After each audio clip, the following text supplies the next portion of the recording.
क्या Photoshop he IT cell की असली बहादुरी है? क्या बीजेपी से सवाल पूछना गद्दारी है? क्या बीजेपी की आलोचना देशद्रोह है? सवालों से आखिर डरती क्यों है बीजेपी? क्या नेता प्रतिपक्ष को गद्दार बताना देशभक्ति है? नमस्कार दोस्तों, क्या वाकई प्रधानमंत्री नरेंद्र मोदी ने देश से सच कहा था कि ऑपरेशन सिंदूर पर पूरा देश एक साथ है, विपक्ष हमारे साथ में है, कोई मतभेद नहीं है? सवाल इसलिए है क्योंकि जब ऑपरेशन सिंदूर अभी आधिकारिक रूप से जारी है, बीजेपी की तरफ से नेता प्रतिपक्ष राहुल गांधी पर 2 फर्जी तस्वीरें जारी की जाती हैं। ऐसे में सवाल यह है कि क्या प्रधानमंत्री खुद को छुटभैया नेता समझ बैठे हैं या फिर उनकी पार्टी उनको ऐसा मानती है जिनके बोल का कोई मतलब ही अब नहीं बचा है? क्योंकि जो तस्वीरें शेयर की गई हैं, अमित मालवीय ने जो तस्वीरें शेयर की हैं बीजेपी आईटी सेल के सरदार ने, वो तो सीधे सीधे चरित्र हनन का मामला बनती हैं। एक तस्वीर में राहुल गांधी का चेहरा जो है वो आधा और आधा पाकिस्तान के फौजी जनरल आसिफ मुनीर की शक्ल है, यानी दोनों को मर्ज करके ये तस्वीर बनाई गई है। और दूसरी तस्वीर में उन्हें मीर जाफर बताया गया है। जी हाँ, वही मीर जाफर जिसे इतिहास के पन्नों में हम गद्दारी का प्रतीक मानते हैं। मतलब देश की सबसे बड़ी विपक्षी पार्टी के नेता को आप पाकिस्तान का आदमी बता रहे हैं और फिर दावा करते हैं कि देश में सब कुछ ठीक है, हम एकजुट हैं। अमित मालवीय जो फेक न्यूज के अनुभवी खिलाड़ी हैं, वो कहते हैं कि राहुल गांधी ने ऑपरेशन सिंदूर की बधाई तक नहीं दी। अरे भाई, क्या हर आदमी बधाई का फूल लिए घूमता फिरेगा? और क्या राहुल गांधी के बधाई ना देने से उनका देश प्रेम कम हो जाएगा? और कितने ऐसे इसके अलावा नेता हैं जिन्होंने जो है बधाई दी हो? और फिर ऑल पार्टी डेलीगेशन भेजने का नाटक आखिर क्यों किया जा रहा है, जिसमें शशि थरूर शामिल हैं, आनंद शर्मा हैं, सुप्रिया सुले हैं, शरद पवार की बेटी सुप्रिया सुले, और सबको शामिल करके दुनिया को ये दिखाना चाह रहे हैं कि हम सब साथ में हैं। एक चरित्र रख लिए, या तो साथ में है तो फिर विपक्ष पर कटाक्ष क्यों? और विपक्ष पर कटाक्ष है तो बताइए कि हम साथ में रखना ही नहीं चाहते। और फिर वही राहुल गांधी को पाकिस्तान से जोड़ देना, ये आखिर क्या दिखाता है? अमित मालवीय कहते हैं कि राहुल गांधी पूछते हैं कि हमने कितने एयरक्राफ्ट खो दिए हैं, पर ये नहीं पूछते कि कितनों ने वीर गति पाई है। तो क्या मैं पूछना चाहता हूं, तो क्या अब सवाल पूछना भी गुनाह हो गया है? क्या हर बात पर राहुल गांधी पूछेंगे तभी सरकार कोई जवाब देगी? क्या सरकार का कोई फर्ज नहीं है? और दूसरी तस्वीर में राहुल गांधी को शहबाज शरीफ की पीठ पर चढ़ता हुआ दिखाया गया है, जैसे कोई पिग्गी बैंक राइड हो रही हो।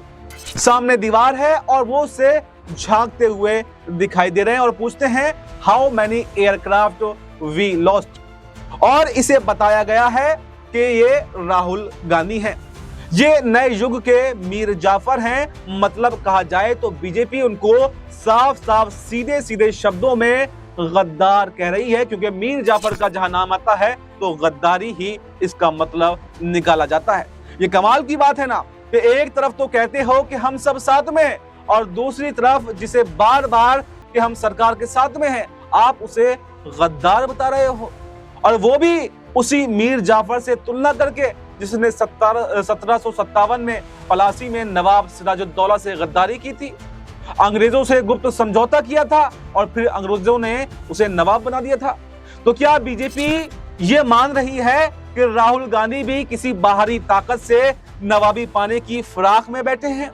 भारत के अमेरिका से आखिर रिश्ते क्या हैं? और सवाल तो ये बनता है कि अगर बीजेपी ऐसा मानती है तो क्या राहुल गांधी पर फिर तो कार्रवाई करनी चाहिए? भाई, अगर आप मानते हैं कि वो कोई विदेशी ताकतों से नवाब बनना चाहते हैं तो कार्रवाई कीजिए। भारत के अमेरिका से क्या रिश्ते हैं ये सब जानते हैं, लेकिन बीजेपी की इस पर मानसिकता देखिए, जो सवाल करे वही गद्दार है। 19 मई को राहुल गांधी ने सवाल पूछे थे और मिर्ची वहीं से यहां पर साफ साफ लगती हुई दिखाई दी। सरकार चाहती है कि कोई सवाल ना हो, मोदी जी की नाकामी पर कोई उंगली ना उठे। जब विदेश मंत्री एस जयशंकर कहते हैं कि हमले से पहले पाकिस्तान को बताया गया था, तो राहुल गांधी पूछ लेते हैं कि ये अधिकार आखिर किसने दिया? क्या ये सवाल गलत था? क्या हमेशा से पहले, क्या हमले से पहले किसी को बताया जाता है? और इसके 2 दिन पहले ही 17 मई को भी राहुल ने वीडियो शेयर करके ये सवाल किया था और उसी पर अमित मालवीय ने बौखलाहट में एक पोस्टर जो है वो बना डाला। कांग्रेस के पवन खेला ने इस पर प्रेस कॉन्फ्रेंस भी की और प्रेस कॉन्फ्रेंस कर ऑपरेशन सिंदूर को सौदेबाजी का नाम भी अब दे दिया है, क्योंकि कहा कि ट्रंप दावा करते रहे हैं कि उन्होंने युद्ध रुकवाया है, उन्होंने भारत को धमकाया है और मोदी अभी तक इस पर चुप्पी साधे हुए हैं। और ये पाप की श्रेणी में आता है जो एस जयशंकर ने किया, और ये पाप की श्रेणी में आता है जो प्रधानमंत्री की चुप्पी है, जो जयशंकर की चुप्पी है चीन और अमेरिका को लेकर। इससे बड़ा पाप इस देश में किसी सरकार ने, किसी विदेश मंत्री ने, किसी प्रधानमंत्री ने नहीं किया, जो मोरारजी देसाई ने किया, जो नरेंद्र मोदी ने किया और जो एस जयशंकर अभी कर रहे हैं इस देश के साथ। यह गुस्सा हम सबके दिलों में है, क्योंकि हमारे सैनिक पूरा पराक्रम दिखाकर पाकिस्तान को घुटनों पर ले आते हैं और अचानक डोनाल्ड ट्रंप आते हैं और कहते हैं सीज फायर मैंने करवाया। तो ऐसे में सवाल यह बनता है कि अगर नेता प्रतिपक्ष को ही गद्दार कहा जा रहा है, तो फिर ये एकजुटता का कौन सा संस्करण है जिसको बीजेपी लिख रही है?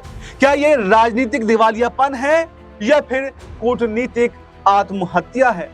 जरा आप इस पर खुद सोचिए कि मोदी जी क्या सच में सबको साथ में लेकर चल रहे हैं, या चलना भी चाहते हैं या फिर नहीं, या फिर सत्ता की राजनीति में अपने ही साथियों को मीर जाफर वो बता रहे हैं। ऐसे में कई सवाल हैं और सबसे महत्वपूर्ण सवाल तो ये बनता है कि क्या अमित मालवीय ने ये हरकत प्रधानमंत्री नरेंद्र मोदी की इजाजत से की है, या फिर उन्होंने ये सब अपनी मर्जी से किया है? और अगर इजाजत से किया है तो क्या इसका मतलब ये निकाला जाए कि प्रधानमंत्री मोदी भी इसमें शामिल हैं और खुद नेता प्रतिपक्ष को वो देशद्रोही ठहराने की मुहिम का हिस्सा जो है वो बन चुके हैं? और अगर यहाँ पर ये अमित मालवीय ने बिना प्रधानमंत्री की इजाजत के किया है, तो फिर सवाल ये भी बनता है कि क्या अमित मालवीय पर कोई कार्रवाई होगी, या फिर हमेशा की तरह आईटी सेल स्वतंत्र है, अभिव्यक्ति की आजादी है, ऐसे ही जो अल्फाज हैं, ऐसे ही जो लफ्ज हैं, ऐसे ही जो बहाने हैं वो सरकार बनाती रहेगी और इस पर भी चुप्पी साध लेगी। ये वही चुप्पी है जो सत्ता के गलियारों में तब गूंजती है जब तीखे सवाल या तो विपक्ष पूछता है या फिर जनता पूछती है, और जब जवाब देना भारी पड़ जाता है और जब सच्चाई से नजरें चुराना ही सियासी रणनीति बन जाती है, तो ऐसे में सवाल यह भी बनता है कि अगर देश वाकई एकजुट है तो फिर ऐसी जहर उगलती तस्वीरें और गद्दार बताने वाले पोस्टर किसके इशारे पर, किसके लिए और क्यों बनाए जा रहे हैं? देश ये अब जानना चाहता है कि प्रधानमंत्री नरेंद्र मोदी एक जिम्मेदार नेता हैं, और अगर जिम्मेदार नेता हैं तो क्या जिम्मेदार नेता की तरह देश को एकजुट करने में लगे हैं, या फिर उनके इशारे पर उनकी जो पूरी की पूरी आईटी सेल है वो देश को तोड़ने की कोशिश कर रही है? और अगर चुप्पी ही ये जवाब है तो इसका जवाब भी साफ है, या तो इजाजत थी या फिर अब अपनी ही पार्टी पर प्रधानमंत्री का काबू नहीं रहा है। और दोनों ही सूरत में सवाल यहाँ पर जरूरी हो जाता है, क्या इस तरीके की पोस्ट करना ठीक है? एक सत्ताधारी पार्टी का नेता और वो भी आईटी सेल का प्रमुख देश के नेता प्रतिपक्ष को अगर पाकिस्तान के साथ में जोड़ता है, पाकिस्तान के जनरल से जोड़ता है, उन्हें मीर जाफर कह देता है, तो क्या ये सही है? और क्या यही राष्ट्रवाद है? क्या बीजेपी का यही दोहरा चरित्र है? और क्या यही बीजेपी की देशभक्ति है? ये सिर्फ राहुल गांधी का अपमान नहीं है, बल्कि ये सेना के उस संघर्ष का भी कहीं ना कहीं अगर कहें तो मजाक है, जिसके नाम पर देश भर में राजनीति हो रही है।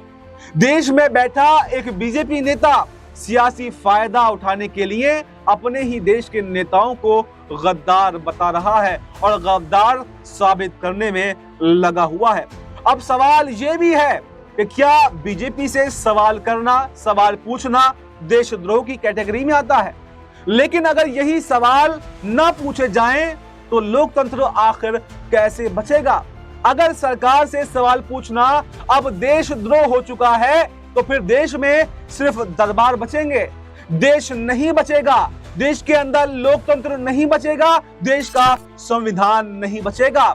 और यही तो सब लग रहा है कि बीजेपी अब करना चाह रही है, क्योंकि जिस तरह से सवाल पूछना बीजेपी को यहां पर खटक रहा है, ये इस ओर इशारा कर रहा है कि बीजेपी अब तानाशाही पर आ चुकी है।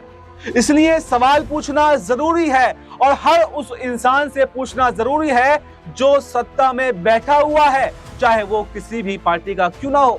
देशभक्ति सत्ता की चुप्पी में नहीं है, बल्कि देशभक्ति साहसिक सवालों में होती है। और हम देश के चौथे स्तंभ हैं, यानी पत्रकारिता देश का चौथा स्तंभ है। और कोई सवाल पूछे या ना पूछे, कम से कम हमें तो सवाल पूछना चाहिए। लेकिन आज ये भी देखा जा रहा है कि पत्रकारिता की एक फील्ड जो है, एक कुनबा जो है, वो मोदी जी के जो है कदमों में नतमस्तक हो चुका है, उनकी गोद में जाकर बैठ चुका है। और अगर कहें तो ज्यादातर मीडिया, मेन स्ट्रीम मीडिया, पूरा का पूरा गोदी मीडिया जिसको कहते हैं, वो नतमस्तक हो चुका है। और जब नतमस्तक आप हो जाएंगे तो फिर कैसे सवाल पूछेंगे? लेकिन हम आजाद हैं और अभिव्यक्ति की आजादी हमें आर्टिकल 19 में दी गई है। हम सवाल पूछते रहेंगे और यहाँ पर सरकार को जवाब देना पड़ेगा, नरेंद्र मोदी जी को जवाब देना पड़ेगा कि क्या नेता प्रतिपक्ष पर जो आरोप ये लगाए गए हैं, ये आरोप सही हैं और क्या ये देश को तोड़ने का काम नहीं करते हैं। तो फिलहाल इस रिपोर्ट में इतना ही। इस पूरी रिपोर्ट पर आपकी भी क्या राय है, कमेंट बॉक्स में अपनी राय जरूर दें और हमें दीजिए इजाजत। नमस्कार।